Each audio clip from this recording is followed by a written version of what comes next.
తాకట్లో ఉన్న మీ బంగారాన్ని విడిపించి ఆ రోజు ఆన్లైన్ రేటుకి కొంటాం. Sharma gold company.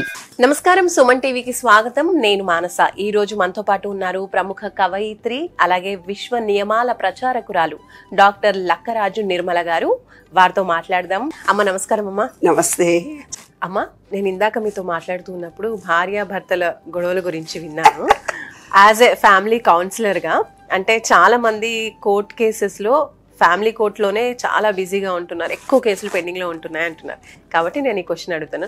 Peak stage ఇంకా మేము కలిసి ఉండలేము, మాకు విడాకులే కావాలి అనుకున్నటువంటి భార్యాభర్తలకి కూడా మీరు కౌన్సిలింగ్ కొంతసేపు మాట్లాడితే వాళ్ళు చక్కగా మళ్ళీ కలిసిపోవడం జరిగిందా అంటున్నారు. అది ఎలా సాధ్యం? అసలు ఇంకా మేము కలవం అనుకున్న వాళ్ళకి మీరు ఏం చెప్తారమ్మా?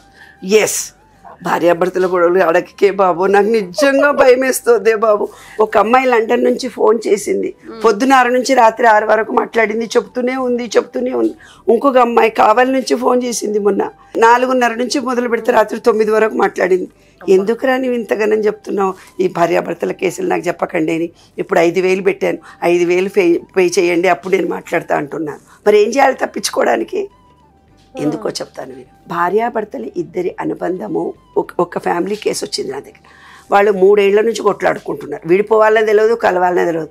టీఆర్ఎస్ పార్టీ వాళ్ళట, టీడీపీ పార్టీ వాళ్ళట, ఇక్కడ నుంచి బస్తీ లీడర్లట, గల్లీ లీడర్లట, ఆడ పంచాయతీ పెడుతున్నారు, ఈడ పంచాయతీ పెడుతున్నారు, ఆడ పంచాయతీ పెడుతున్నారు.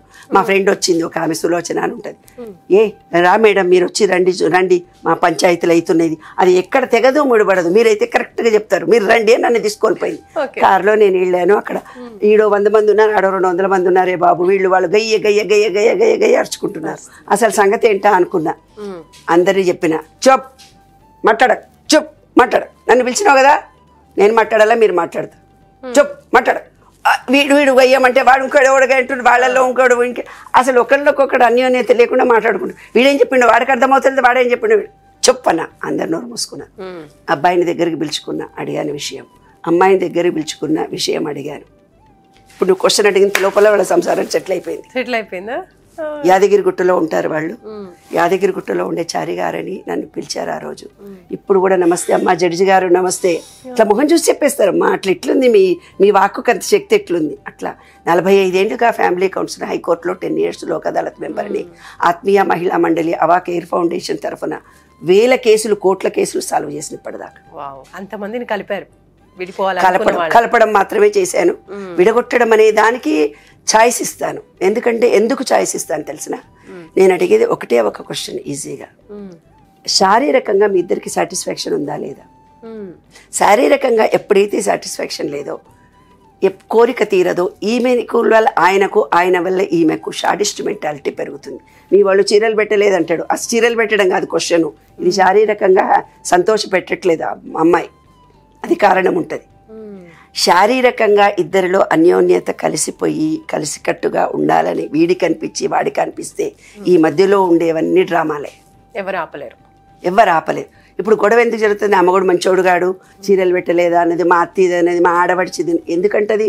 ఈ భర్తతో ఈ అమ్మాయి ఎప్పుడైతే సాటిస్ఫై కాదో అప్పుడు ఇవన్నీ బయటికి తీసుకొస్తుంది. ఈ విషయం చెప్పకుండా కారణాలు వేరే చూపిస్తారు. భార్యాభర్తల కలయిక అనేది శారీరకంగా ఇద్దరికి సాటిస్ఫాక్షన్ కలగాలి. కలుగుతున్నదా లేదా ముందు ఈ అమ్మాయిలో లోపం ఉందా, ఈ అబ్బాయిలో లోపం ఉందా, 2 మాటల్లో తెలిసిపోతుంది నాకు. ఇప్పుడు చాలా మంది కోర్ట్ కేసెస్ వరకు వెళ్తున్నారు, విడాకుల వరకు వెళ్తున్నారు కదమ్మా. సో అందరూ మిమ్మల్ని కలవకపోవచ్చు, కానీ పేరెంట్స్కి కూడా ఉంటుంది. అంటే ఏంటి ఇలా విడిపోవడానిక మనం కలిపింది? ఎంత అంగరంగ వైభవంగా చేస్తూ ఉంటారు పెళ్ళిళ్ళు, అసలు కోట్లు ఖర్చు పెట్టి. మరి ఆ స్టేజ్ వచ్చినప్పుడు పేరెంట్స్కి కూడా బాధ అనిపిస్తూ ఉంటుంది. అలాంటప్పుడు పేరెంట్స్ ఏం చేయొచ్చు? అంటే మీరు పేరెంట్స్కి కావచ్చు, ఆ భార్య పేరెంట్స్కే చెప్తాను, తల్లుల్లారా నమస్తే, మీరు పిల్లల జీవితాలతో ఆడుకోకండి. ఆ వియ్యాల వారి మీద ఏదో సందర్భంలో వాళ్లకు వీళ్లకు ఆర్గ్యుమెంట్లు వచ్చి గొడవలు జరుగుతాయి. వాళ్ళేదో వీళ్ళని గౌరవించరు, వీళ్ళేదో సందర్భంలో వాళ్ళని చూడరు. వాళ్ళ ఈగోల గురించి వీళ్ళిద్దరు సంసారం చెడగొడతారు. వాళ్ళ అమ్మ ఇట్లన్నదిరా, వాళ్ళ నాయన ఇట్లన్నదిరా అని గొడవలు పెట్టి మంచిగున్న భార్యాభర్తలు చెడగొట్టేది ఈ ఫ్యామిలీ ట్రెడిషన్స్, ఫ్యామిలీ మూఢ విశ్వాసాలు. కాబట్టి భార్యాభర్తలు ఇద్దరిని, ఒక ముసలాయన నాకు ఫోన్ చేశాడు, ఒక ముసలాయన రీసెంట్గా కుక్కట్పల్లి నుంచి ఫోన్ చేశాడు. ఫోన్ చేసి, మా అమ్మాయి అల్లుడి విషయం మీతో మాట్లాడాలి మేడం, విడిపోతారంట, వచ్చారు నా కొడుకు కోడలు, వాళ్ళు విడిపోవడానికి నేను వెళ్ళి మాట్లాడొచ్చానంటే ఎంత వయసు నీ కొడుకుకు అని నేను అడిగాను. 45 సంవత్సరాలు అన్నాడు. ఎన్నాళ్ళు కాపురం చేశారు అంటే 10 ఏళ్ళు కాపురం చేశారు అని అన్నాడు. అసలు నీ వయసు ఎంత అని అడిగాను. ఆయన 60 70 చెప్పాడు. అసలు నీకెందుకయ్యా, నీ మానాన్ని నీ ఊరుకోరాదు, రేపే నీ కొడుకు వచ్చి అంటాడు మేము మంచిగానే ఉంటుంటే ఆయన నీవన్నా నాకు బుద్ధి చెప్పొద్దా, రేపు ఆ పిల్లనే అంటుంది మా మామ వచ్చి చెడగొట్టిండు కానీ లేకపోతే మా ఆయన మంచోడే, కలిసిపోతుంటాం కదా. ఎందుకంటే కాలం ఎప్పుడు ఒక తీరు ఉండదు, ఆలోచన భావాలు ఒక తీరు ఉండదు. ఈ వేవ్స్లో అనంత విశ్వంలో విశ్వ చైతన్యంలో మనుషుల భావాలు ఆలోచనలు మారిపోతూ ఉంటాయి. ఎప్పుడైతే ఆలోచనలో మార్పు వచ్చిందో అప్పుడు మళ్ళీ నా మొగుడు కావాలనిపిస్తుంది. అంటే ఆయన కళ్ళ నీళ్ళు పెట్టుకొని ఏడ్చేశాడు. మీరు ఎందుకు ఏడుస్తున్నారండి, నేను చెప్పిన దానికంటే నువ్వు ఒక దేవతలా కనిపించావమ్మా నాకు అన్నాడు. ఎందుకండి అంటే నా కొడుకు ఆ పిల్లని పెళ్లి చేసుకొని నాతో మాట్లాడలేదు 40 ఏళ్ల నుంచి. ఇప్పుడు మాత్రము యుఎస్ నుంచి వచ్చి విడిపోయి 13 ఏళ్ల కొడుకు 10 ఏళ్ల కొడుకు ఉన్నారు. వాళ్ళకి పిల్లలు కూడా ఉన్నారు. పిల్లల్ని నా దగ్గర వదిలిపెట్టి ఇప్పుడు మాట్లాడుతున్నాడు కొడుకు. నేను నా కొడుకు నాతో మాట్లాడలేదు ఇన్ని రోజులనే బాధ నా మనసులో ఉంది. నువ్వు ఎంత మంచి మాట చెప్పావమ్మా, నాకు భార్య లేదు, నువ్వు ఒక తల్లిలాగా నాకు ఒక మంచి మాట చెప్పావు, అందుకని ఏడుపొచ్చిందమ్మా. కొడుకు మాట్లాడుతుంటే నేను మురిసిపోయాను కానీ వాడి ఆంతర్యంలో రేపు ఇలా క్వశ్చన్ వేస్తాడని నాకు తెలియదు. నిన్ననే ఆ అమ్మాయి ఇంటికి వెళ్ళి విడాకులు కావాలని చెప్పొచ్చాను. సారీ చెప్పొస్తానమ్మా అమ్మాయికి, మీ విషయం మీరే చూసుకోండి, నేను ఇన్వాల్వ్ కానని. కాబట్టి నాన్న సమయానుకూలంగా సందర్భానుకూలంగా మనం ఎవరికైతే మంచి చేస్తామో ఈ విశ్వం మనకి ఎప్పుడు మంచి చేస్తుంది. ఎవరినైతే ఒక కూతురి సంసారం మనం చెడగొట్టుతామో, ఒక అల్లుడిని ఇబ్బంది పెడతామో, లేదు ఒక కోడల్ని ఒక కొడుకును బయటి ఫ్రెండ్ బాగున్నారని మనం చెడగొడతామో మాటల ద్వారా, మన జీవితం కూడా మనం ఎప్పుడో తప్పనిసరిగా మోసపోతాం. ఈ విషయం అనుకుంటుంది మనం చేసేదే కరెక్ట్ అనుకుంటుంది. నువ్వు వాడిని చంపుదామనుకున్నావా, వాడిని తిట్టాలనుకున్నావా విశ్వానికి తెలీదు. నీవు పదే పదే ఏది ఆలోచిస్తున్నావు అదే నీ జీవితం అనుకోండి, నీ జీవితానికి అదే ఇస్తుంది, అదే విశ్వనీయం. కాబట్టి మీ తల్లిదండ్రులారా మీరు మీ జాగ్రత్తల్లో మీరు ఉండండి. పిల్లలారా మీరు తెలివైన వాళ్ళు, మీరు ఆలోచించుకోండి.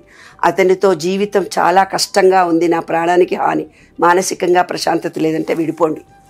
అమ్మాయి వల్ల నాకు ప్రశాంతత లేదు అనుకుంటే విడిపోండి. ఎప్పుడైతే శారీరకంగా మీ ఇద్దరికి సుఖం ఉన్నా, శారీరకంగా బాగుండి ఈ ఫిజికల్గా ఉండే ఇవన్నీ అడ్జస్ట్ కాగలుగుతారు. అవన్నీ యాదృశ్చికంగా ఈ పెట్టుబడులు, వీళ్ళ డబ్బులు అనేది సమస్యే కాదు నాన్న. శారీరకంగా ఒకరితో ఒకటి కమ్యూనికేషన్ ఎలా అవుతున్నారనేది ముఖ్యం. ఆ స్కిల్ లేకుంటేనే విడిపోతారు. రైట్ అమ్మా, థ్యాంక్ యూ.